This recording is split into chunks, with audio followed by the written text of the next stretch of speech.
Hello, ಎಲ್ಲರಿಗೂ ನಮಸ್ಕಾರ. ನೋಡಿ, ನಾನಿವತ್ತು ಗೋಳಿ ಸೊಪ್ಪಿನ ಹಸಿ ಮಾಡೋದು ಹೇಗೆ ಅಂತ ಹೇಳಿಕೊಡ್ತೇನೆ. ಇದು ತೋಟದಲ್ಲಿ ಆಗತ್ತೆ.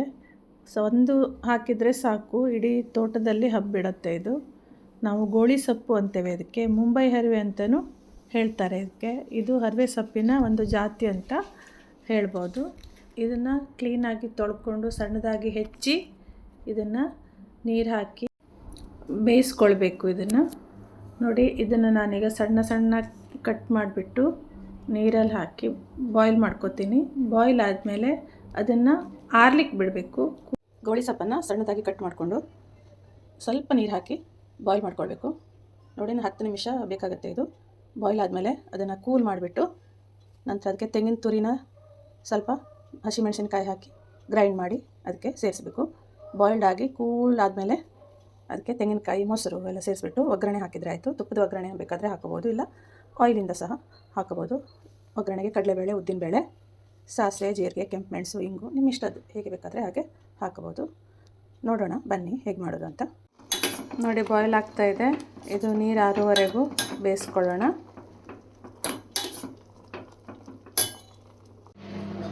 ನೋಡಿ, ಕೂಲ್ ಆದಮೇಲೆ ಅದಕ್ಕೆ ಮೊಸರು ಮತ್ತು ತೆಂಗಿನಕಾಯಿ ಬೇಯಿಸಿದ್ದು ಹಾಕಿದ್ದೇನೆ.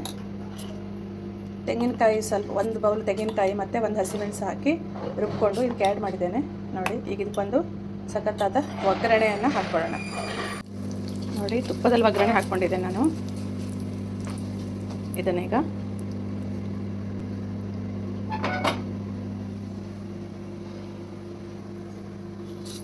ಇದಕ್ಕೆ ಹಸಿ ರೆಡಿ ಆಗಿದೆ.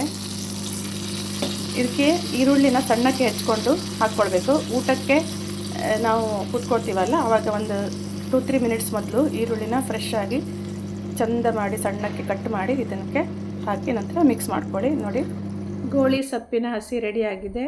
ಮುಂಬೈ ಹರಿವೆ ಗೋಳಿ ಸೊಪ್ಪು ಏನಂತೀರಿ ನೀವು, ಅದರದ್ದು ಹಸಿ ರೆಡಿಯಾಗಿದೆ. ಅನ್ನದೊಟ್ಟಿಗೆ ಇದು ತಿನ್ನಲಿಕ್ಕೆ ತುಂಬ ಚೆನ್ನಾಗಿರುತ್ತೆ. ತುಂಬ ರುಚಿಯಾಗಿರುತ್ತೆ. ನೀವು ಚಪಾತಿ ಒಟ್ಟಿಗೂ ಸೈಡ್ ಡಿಶಲ್ಲಿ ಇಟ್ಕೊಂಡು ಪಲ್ಯ ಒಟ್ಟಿಗೆ ಇದನ್ನು ಕೂಡ ರಾಯ್ತ ಥರ ತಿನ್ಬೋದು. ತುಂಬ ರುಚಿಯಾಗಿರುತ್ತೆ ತಿನ್ನೋಕ್ಕೆ. ಒಮ್ಮೆ ನೀವು ಟ್ರೈ ಮಾಡಿ. ವಿಡಿಯೋ ನೋಡಿದ್ದಕ್ಕೆ ತುಂಬ ಧನ್ಯವಾದಗಳು. Thank you.